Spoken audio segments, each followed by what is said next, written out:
ప్రియమైన వారలారా, యేసు నామమున మీకు నా ప్రేమపూర్వక శుభాకాంక్షలు.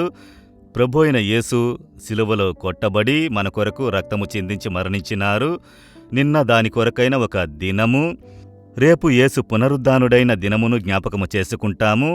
ఈ దినము ఆయన మన కొరకై బాధింపబడి సమాధి చేయబడిన ఒక దినము. అట్టి పరిస్థితి, యేసు ఎందుకు ఇంతగా బాధపడాలంటే మన కొరకు అని తెలుసుకుంటేమి. ఇప్పుడొక వేదవాక్యము చెప్పుచున్నది 2 తిమోతికి 2:12లో, యేసుతో కూడా బాధలను సహించిన వారమైతే ఆయనతో కూడా ఏలుదము. క్రైస్తవులుగా ఉన్నందున ఎన్నో శ్రమలు, ఉపద్రవములు ఇక్కడ మాత్రమే కాదు, ప్రపంచమంతటా ఈ బాధలు కనబడుచున్నవి. క్రైస్తవులకు ఎన్నో ఉపద్రవములు. నైజీరియాలో ప్రతిదినము క్రైస్తవులను కాల్చి చంపుచున్నారు. అక్కడున్న కొన్ని తీవ్రవాద సంస్థలు క్రైస్తవుల్ని వారి దేవాలయముల మీద ఎన్నో దాడులు జరుగుచున్నవి. చైనాలో క్రైస్తవులు, క్రైస్తవ సేవకులు చెరసాలలో బంధింపబడి శ్రమపడుచున్నారు. ఉత్తర కొరియాలో అనేకులు చంపబడ్డారు, చెరసాలలో వేయబడ్డారు. ఇంకా అనేక దేశాల్లో, ఇండియాలో కొన్ని ప్రాంతాలలో క్రైస్తవుల మీద దాడులు జరుగుచున్నవి, స్తంభింపజేస్తున్నారు. మణిపూర్లో జరిగిన భయంకరమైన అన్యాయపు కార్యములు మనకు తెలుసు. కనుక ఎందుకు ఈ విధమైన శ్రమలు? దేవుడు చెబుతున్నారు, నా పిల్లల్లారా, ఈ బాధలను మీరు సహించుడి. సిలువలో నేను బాధలను సహించి తిని, నాకు విరోధముగా అబద్ధపు నేరమును మోపారు, అన్యాయమైన నిందను మోపి, నిందారహితుడనని తెలిసినా కూడా సిలువకు వేశారు, కొట్టినారు, వేదనపరిచినారు, అవమానపరిచినారు. వాటన్నిటినీ ఓపికతో సహించి తిని, నాతో కూడా చేరి మీరు బాధలను సహించుడి అని చెప్పుచున్నారు.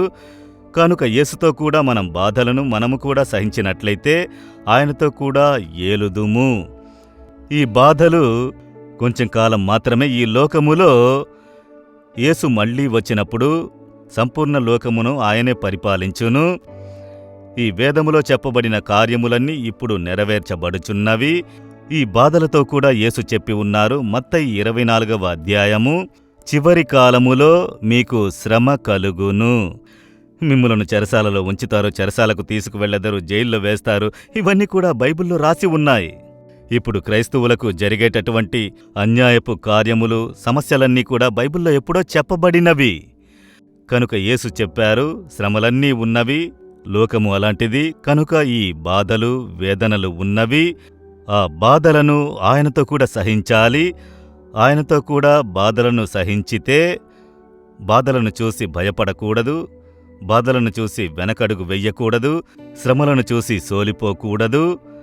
సహించాలి. ఆ శ్రమల కొరకు దేవుని స్తుతించాలి. దేవా, నన్ను నిందించుచున్నారు, మీకు స్తోత్రములు. నా మీద అబద్ధపు కార్యములను చెప్పుచున్నారు, మీకు స్తోత్రములు. నన్ను భయపెట్టుచున్నారు, మీకు స్తోత్రములు.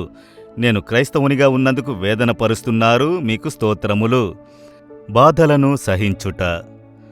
ఓపికతో సహిస్తే ఒక దినము వచ్చును, యేసు ఈ లోకమునకు రాజాధిపతిగా రాబోచున్నారు. సంపూర్ణ లోకమును ఆయన పరిపాలించును.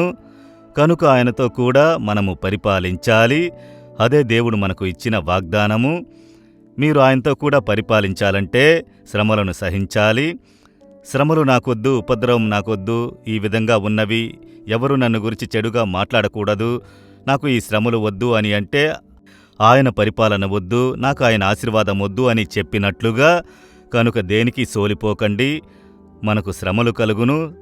శ్రమల మధ్య ఆయన్ని మనం వెంబడించాలి. సిలువను మోస్తూ ఆయన్ని వెంబడించాలి. ఆయన చెప్పారు కదా, నన్ను వెంబడించాలంటే సిలువను మోస్తూ రా. సిలువ అని అంటే శ్రమలే కదా. నింద, అవమానము, అబద్ధపు నేరారోపణ, పరిహాసము. ఆ సిలువను మోస్తూ ఆయన్ని వెంబడించాలి. అయితే ఒక రోజు వస్తుంది, మీరు గంభీరముగా ఆయనతో కూడా పరిపాలన చేయుదురు. ఆ రోజు మిమ్ములను పరిహసించిన వారు, ఎగతాళి చేసిన వారు అందరూ కూడా సిగ్గుపడి తలదించుకుని వెళతారు. కనుక కొంచెం కాలములను, శ్రమలను అనుభవించిన వారిని ప్రభు స్థిరపరిచి, బలపరిచి, స్థిరపరచును అన్న మాట ప్రకారము కొంచెం కాలం మాత్రమే శ్రమలు. ఓపికతో సహించుడి, యేసుని ఆనుకొనుడి. ఆయన కొరకు నేను ఈ శ్రమలను సహించుచున్నాను అని దేవుని స్తుతించండి. కనుక మీ కొరకు ఒక ఉన్నతమైన ఆశీర్వాదమున్నది. చెబుతారా, దేవా, శ్రమల కొరకై స్తోత్రములయ్యా. నింద, అవమానము, ఉపద్రవముల కొరకై స్తోత్రములు. మీ నామమును బట్టి వచ్చు శ్రమలన్నిటి కొరకై మీకు స్తోత్రములు. ఒక దినము నేను పరిపాలించెదను అని విశ్వసించుచున్నాను. యేసు నామములో amen, amen. Jesus redeems Telugu YouTube ఛానల్ను సబ్స్క్రైబ్ చేయండి. సబ్స్క్రైబ్ బటన్ను క్లిక్ చేయండి మరియు బెల్ బటన్ను నొక్కండి. ప్రతిరోజు కార్యక్రమ సమాచారం పొందండి.